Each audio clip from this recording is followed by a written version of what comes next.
All right, what's good, YouTube? Back again with another tutorial. Today, we're actually not doing a beat tutorial. I'm gonna show you guys how to keep yourself organized and what I like to do after I made a beat. So I just made this beat, and I'm gonna show you the full step-by-step process of everything I do from start to finish. After, as soon as I finish making a beat, this is literally what I do. So after I hit save, put all my tags in, layer it out, and I've gone through my final listing of everything. I'm gonna show you the steps to keep yourself organized. So if you haven't already, like this video, comment, subscribe, send this to a friend that you think it may help out, or save it in your playlist if it's going to help you out, and keep interacting with the video so the algorithm works towards my favor. But let's go ahead and hop into this tutorial and go ahead and show you guys how to kind of stay organized as a producer. All right, so I've got this finished beat here. Typically what I always do is, like I said earlier, I'll always save it one more time. The first thing that I'll always do is we go to file, and you want to export your MP3s, right? So part of this organization is you're going to definitely want to make sure you've got folders set up. So as you can see, I've got like organized folders. So when I export beats, I go to 2025 beats. So I've got all my beats for 2025. I've got it all every month since I've started this organization style setup. So I don't have all 12 months in there because I didn't start at the beginning of the year doing this. Yeah, this is something new that I picked up and showing you guys, which is very helpful. So it's the month of July, so we're going to go into the July folder. So these are all the beats that I've made in July so far, right?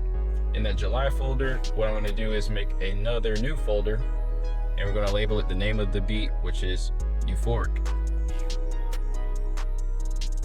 Okay, so now I have that in there, and I like to organize my files based upon date. So what I do is, like, in here it won't show it on this screen, but in the actual folder, when you just go through the file tree here down at the bottom here, when you go through there, if you I always like to organize and set it by date, so all my newest stuff is always set to the top, so you guys can do that.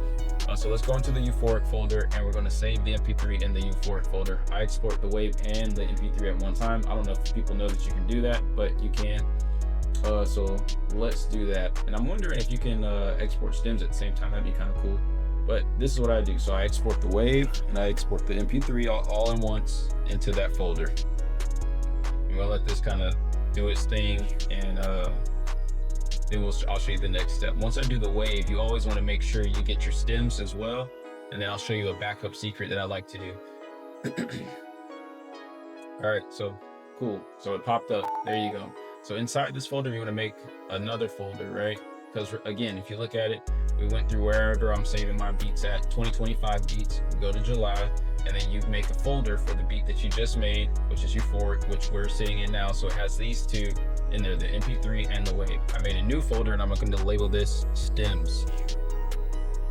Okay, and then we're just going to exit out, and then we're going to do file, export, and we're going to do all playlist tracks, and it says from song start. That's the one you want to pick, not from track start. You're gonna do from song start. What this will do is, and then we're gonna go back and find this folder. So my folder where I'm keeping everything is at the home base, and then we're going to 2025 beats, all beats. Whoops, my bad. 2025 beats, July, and then we're gonna find the Euphoric folder. Then we're gonna find that stems folder that we just found. Click inside of that, and then we're gonna click select folder. So now what this does is it's going to make it's going to take all these melodies here and export it as one wave file.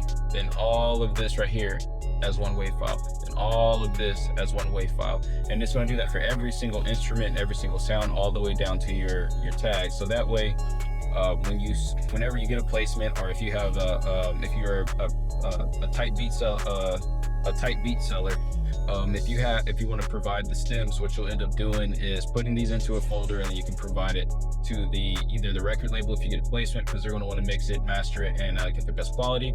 Or if the same difference would apply for the tight beat seller as well, but that's going to an actual person. Typically it's just the person that's buying the beat in that case.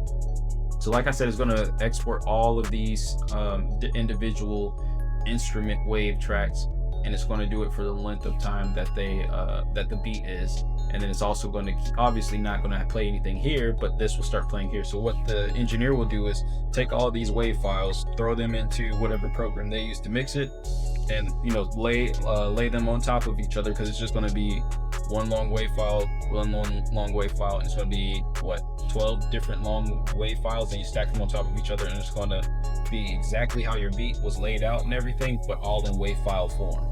So hopefully that makes sense.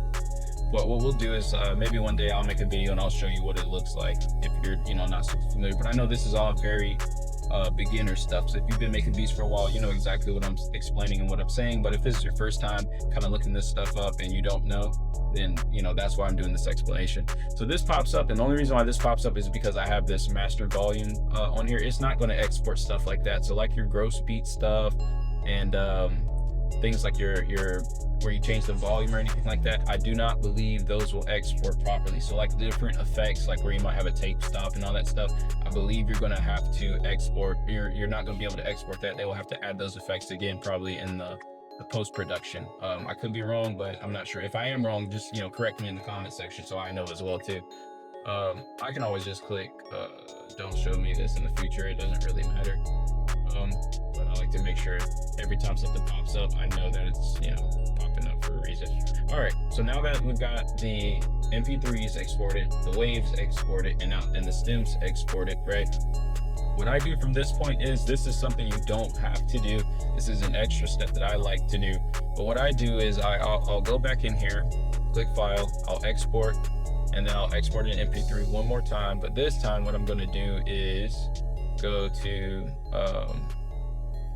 my folder like I normally do, all beats of 25, and then I'm going to put it in this folder here. So all that's doing is putting all my beats in one folder of 2025 that's, you know, that I've made so far. The reason I do that is just so I can, it'll be easier for me to find these beats. So if somebody says I want the euphoric beat, rather than trying to remember, okay, what month did I make that in? Okay, it was in July, then let's go back to July, let's go through all these different, you don't have to do that. Just put it all in 2025 folder, that way you have it there. Another thing that I also like to do is, as you can see, these are all the beats from 2025 so far. Another thing I like to do is, let me see here, do another MP3. And sometimes you can make like backup folders if you want to, but like maybe you save it on your desktop and then you save it on a flash drive or a hard drive or something of that nature. You can do that. I used to do that as well. But another thing I like to do is go through the go back to my 2025 beats, and then I'll go back into the July beat, and then where it says all July beats, just to make it simple and easy for myself, sometimes I'll put them in here. It's a little bit redundant because I could just go and find this beat again inside the 2025, all those beats, rather than just in the July beat. But I like to at least be organized, so that way if I ever want to do some type of promotional sale and be like, all my beats that I made in July are free, if you give me your email or something like that, or all my beats in July, or I'm going to post them on Spotify or SoundCloud, or whatever the case is, or whatever you may want to do. So I do it for organizational purposes. It's an extra step. You don't need to do these last two steps that I just did, but I think it makes things a little bit easier and neat for you. So we're going to export this, put it in that folder. So now I have the MP3, the wave, and the stems all in one folder in the month that I made it and in the year that I made it, right? So, and as well as that, I also have the MP3 inside of the folder for all my beats of 2025. So I can just click in 2025 and look at my beats and see, okay, this was made in 2025, boom, find the euphoric, that's what somebody wants, boom, send it via email. It just makes it a little bit easier when you're trying to find and search for beats, basically, is what I'm getting at. So we got that in the July beats folder. Now this is one tip that is totally unnecessary, but I highly suggest that you actually do it or start doing it. And it's totally unnecessary. It is an extra step, but I do think it's something that will actually help producers out pretty well. And that's going to file, export, and actually exporting your I cannot speak. And what I suggest that all producers do is export their zip loop package.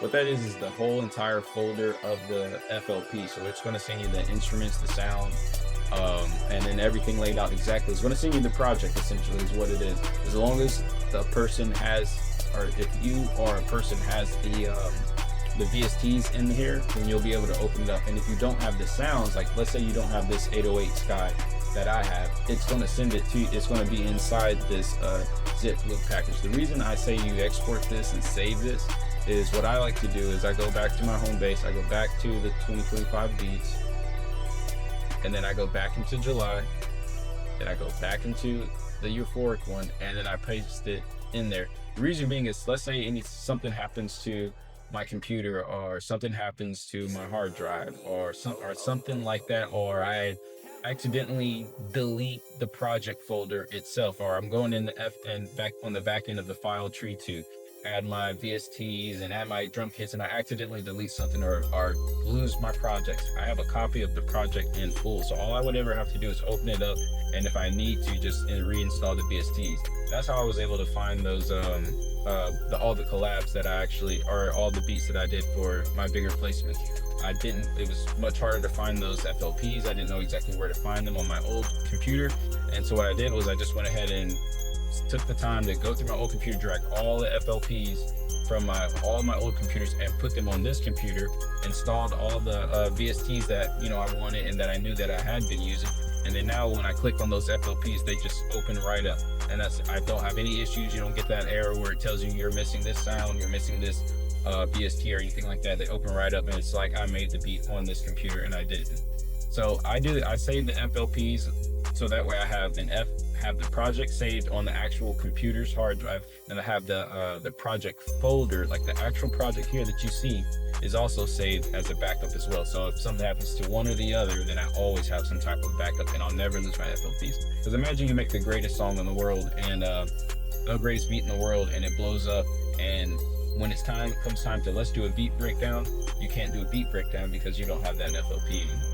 So that's my reasoning for doing that, and that's why I started doing this here recently. So hopefully this organizational video has helped you out, but that's literally how I export every beat. After this, what I would do from here would be just go and upload it to my website, so the beat to my website, upload the WAV file, upload the stems, and then click refresh and update. And at that point, if somebody goes and tries to buy this beat, as soon as they hit buy, it'll either give them the MP3 if that's what they want. If they want the MP3 and the WAV, they'll get that. And if they want the MP3 WAV and the stems, they'll get that. So that's why I say being organized and keeping everything like this is a good idea. Even if you don't use a beat store, the simple fact that you have everything organized and structured that way, it could be that somebody DMs you, say, hey, I found this beat on YouTube, I found this beat on SoundCloud, or wherever you post your beats. I like it, but I want the stems and the WAV, I want to have the best quality. Well, now you don't have to, well, how do I go and export this? Let me go find this and try to do it on the fly. You've already got it done because you're doing it every time you make a beat.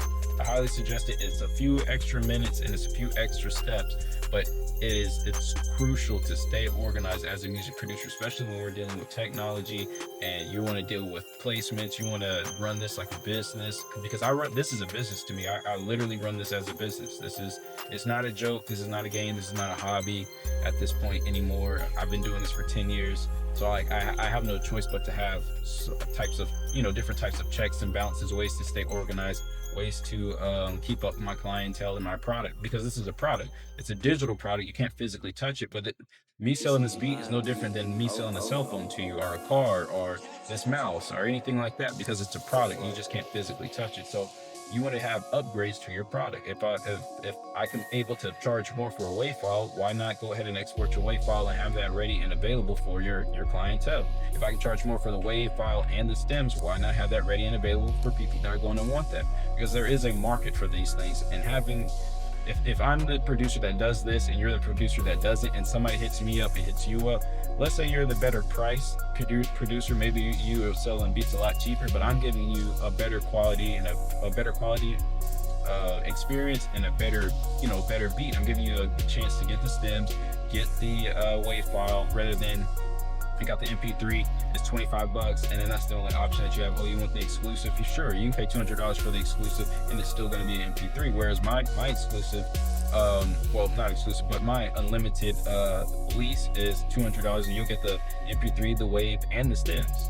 So you can make the highest quality song to put that out there, because as a producer, you want to be able to give the artist the opportunity to make the highest quality song or product with your product, so that way it's going to be self-promotion.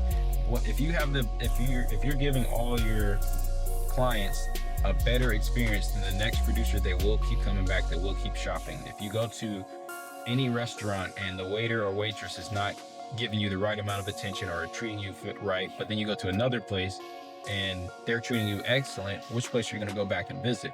It doesn't matter how great the food was over here. If it's crappy service, you're most likely not going to, visit and patron that place as much. So I know that was a little bit of a long-winded explanation and everything, but I hope that kind of gives you some insight and some understanding as to why it's important to be organized as a producer. So I don't want to hold you guys any longer. I hope you guys enjoyed this video. This is just a little quick tip, and this is literally how I do every beat after I'm done. So if you haven't already, like this video, comment, subscribe, do all of that good stuff. Leave a comment in the comment section. Let me know what else you guys want to see, what other tips and tricks, or maybe other organizational things you want to see, any business related stuff when it comes to type beats. And we're just going to keep on going from here, man. Follow me on my social media, Milan Makes Beats. If I got it, you'll find me. If I don't, you won't. And that's really about it, guys. We're going to hop in to another beat right after this, and I hope you guys enjoy it, and enjoy your Sunday. Peace.